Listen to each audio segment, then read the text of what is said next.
So hi, I'm Carrie. I'm the founder of Ahimsa Safe Haven. We are a farm animal and feline rescue. So we take in cats with feline leukemia and give them a forever home. And we do adoptable kitties, and we also do farm animals like Molly here. Molly and her 3 friends, who are all napping in the sunshine right now, are only 4 pigs that we have right now. They came from a cruelty case actually in Saginaw, and they are here with us now, and they're going to be safe forever. They're not going to be eaten. They just get to live out their lives here and enjoy. When they came here, they came to us from another sanctuary that had fostered them and really helped them get back on their feet and get healthy again. So thankfully we were given some awesome, amazing, and already healthy pigs. But our job here is to make sure that they stay amazing and healthy and they don't have anything to worry about for the rest of their lives. They're not going to go to slaughter. They're not going to ever become anyone's meal. They're just going to hang out here and always have fresh grass to graze on and live happy lives. These are our feline leukemia cats. Feline leukemia in general is not well understood, either by a lot of vet populations or the general population, and a lot of people think that they have to be put down as soon as they are diagnosed, but that really couldn't be further from the truth. Feline leukemia cats can actually live really long, really healthy lives when properly cared for and when given the attention that they deserve. So we have 8 feline leukemia cats here. They are from really all over the country. This is Peanut. Hi, Peanut. Peanut is actually from Wisconsin. Hello, love. He is 14 years old, which for a feline leukemia cat, most people don't think that they can live that long, but Peanut's doing awesome. He's healthy, he's happy, and clearly getting the love and attention that he deserves. So, hi, buddy. Oh, hi. But Peanut's had feline leukemia since he was just a little guy, and a lot of people will tell you that they only live 3 to 5 years, and sometimes they do. Sometimes they get sick really quickly and don't make it that far, but there's really not any reason that they need to be euthanized just because of the diagnosis, because obviously Peanut is doing really, really well. Honey.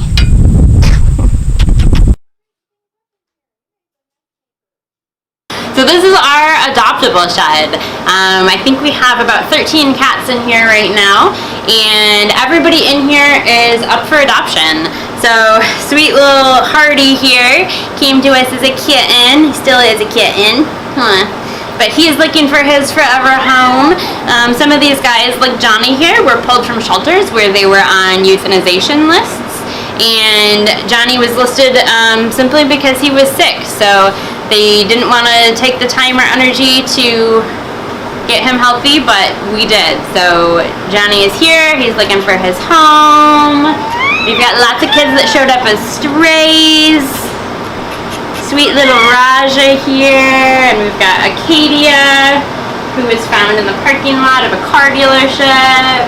So we can always use help with our adoptable kittens. We love for people to come out here and just spend time with them and help get them socialized. We take in a lot of cats that, you know, might have been through traumatic experiences or for one reason or another just don't like humans that much. But we love to have people come out and sit with them and play with them and, you know, help keep them happy and active as well while they're waiting for their forever home. So, you know, we do have a lot of cats in here, and there can be a little bit of drama at times. So the more often that we can get humans out here to play with them and, you know, kind of distract them and say like, hey, hang in there, your forever home is coming, the better. So if you're ever interested in coming out, we would love to have you and love to have some help playing with kitties. We can also use, you know, just food donations, blankets, wet wipes, bleach, paper towels, things like that we go through really quickly. We love stuff like that helps us take care of our kitties. So you can find all of our adoptables on ahimsasafehaven.org or on our Pet Finder account. If you go to petfinder.com and search for Ahimsa Safe Haven, you can find them all listed there as well.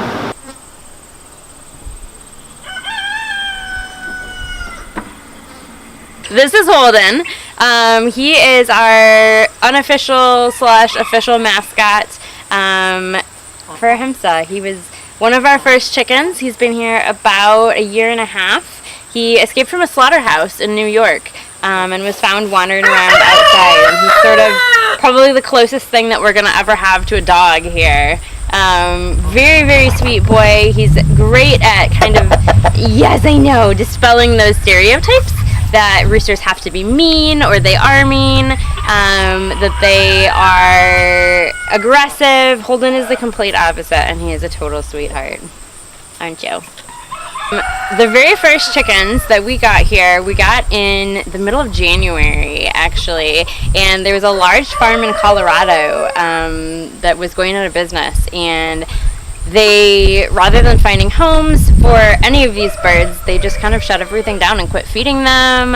They quit providing heat, and fortunately they did allow rescuers to come in and grab as many as they were able to. So we took 6 birds from that situation. They were meat breeds, they're Cornish crosses, and brought them here. I had no idea what I was doing. I didn't know anything about chickens, and I knew that I wanted to help though, and I knew that I wanted to save their lives. So the transporter showed up with them, and she had brought me babies, and I didn't realize that I was getting itty bitty chickens. And so she was explaining to me, you know, that they needed heat and they needed to be indoors, and I was like, oh my gosh, I am not ready to have 6 chickens in my house. What is going on?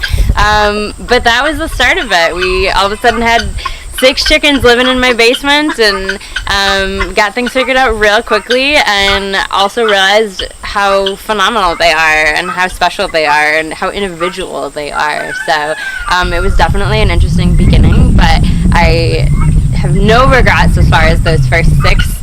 And they've brought awesome people like Holden into my life as well. This is Gladys. Gladys came from a home where she was the only remaining chicken. All of her sisters had been taken by hawks, which is one of the main dangers of free-ranging chickens, and why we have pens here for everyone, and we only free-range when supervised. Like people think that it's normal or natural for chickens to be taken by predators, but I mean, you wouldn't do that to your dog. You wouldn't just let your dog wander and say, well, you know, he got eaten by a coyote, we'll just get another one. So we really try to impress upon people that chickens want to live and they want to be and deserve to be protected just as much as any other animal. So, you know, we make sure that they have runs that are safe that they can be in, but we also want to provide them a lot of enrichment. We don't want to just keep them, you know, locked up all day, so we make sure they have plenty of things to do in their runs, plenty of space, plenty of activities and stuff to do during the day. Okay, so these are our Cornish cross boys. These boys were all bred for meat, but will never have to become meat. 3 of these boys are part of our original 6. Sirius, I believe, is over there, and then we've got Winston and Rupert, who also originally came from Colorado, and so they're all almost 2 years old, which is really awesome for a meat breed. So the other 3 of the other ones came from a religious ritual in New York where they were sold to be used to be sacrificed, actually, and they're so loud. And rescuers were able to go in and take surviving birds from this sacrificial ritual and able to find them homes all over the country. So we took, I believe, we took 5 of those boys originally, and unfortunately one passed away. But everybody else is doing great, so they do have to be on a restricted diet, just like the girls.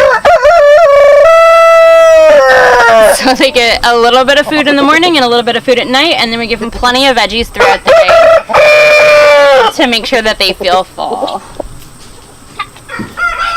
But these guys are the sweetest roosters you could ever hope to meet. They're absolute loves. They love attention.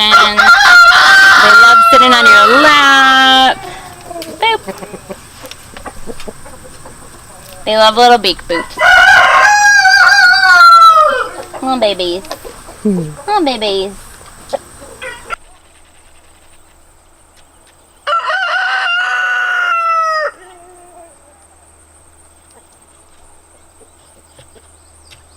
So this sweet girl here is a Treyu. If you can tell, she only has one leg and she's got one wing. We had both her leg and her wing amputated after she was found in an egg-laying facility. The egg-laying facility was killing a large number of their chickens because they were just done with them. And they allowed rescuers to come in and get out as many as they could. So a friend of mine drove out there and picked up about 60 of them.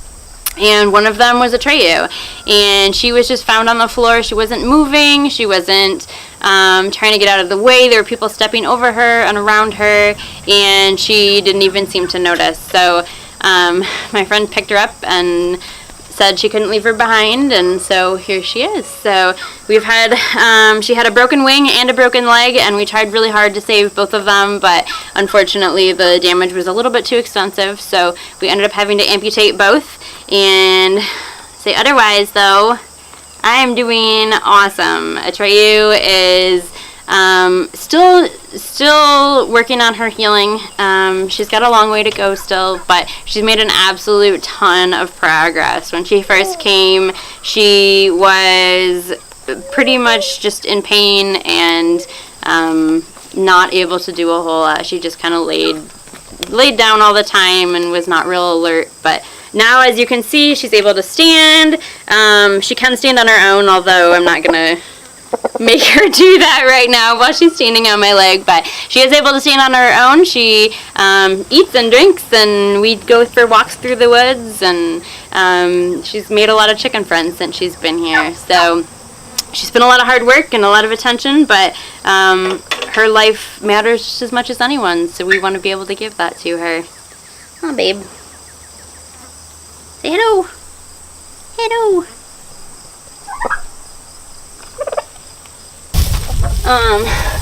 So Gail here came to us from an egg-laying facility, and she was almost completely naked when she first showed up.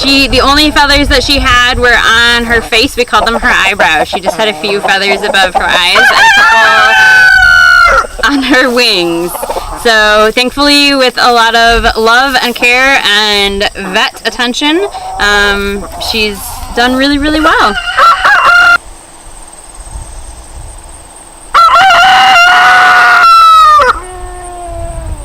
Besides chickens, we have 4 turkeys here.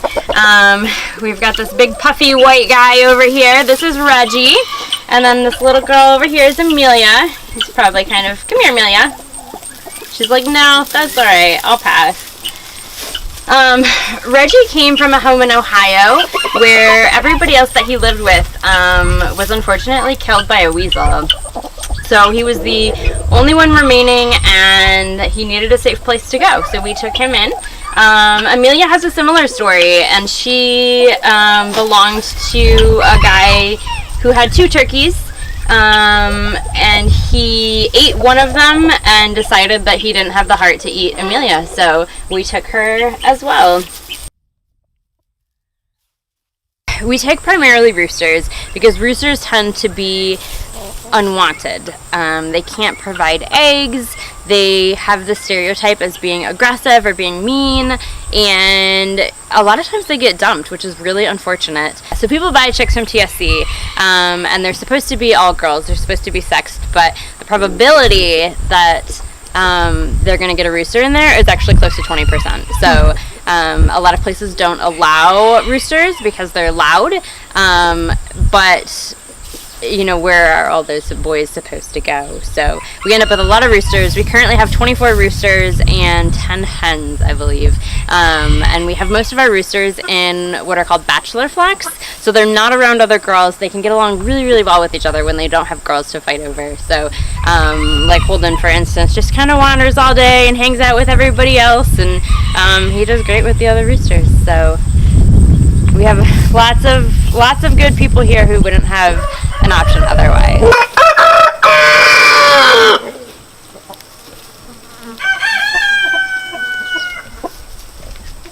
So this is one of our main boys' coops. This here is Chance. These three came from the same home. They are all brothers. This is Perrier, Jones, and Wyatt. And they were going to be killed just for being boys. Actually, I believe they were purchased as chicks and they were supposed to be girls. And surprise, they weren't. So the owner was going to kill all the boys because he just wasn't interested in having boys. So thankfully we were able to take them, and they are about 2 years old now and doing great.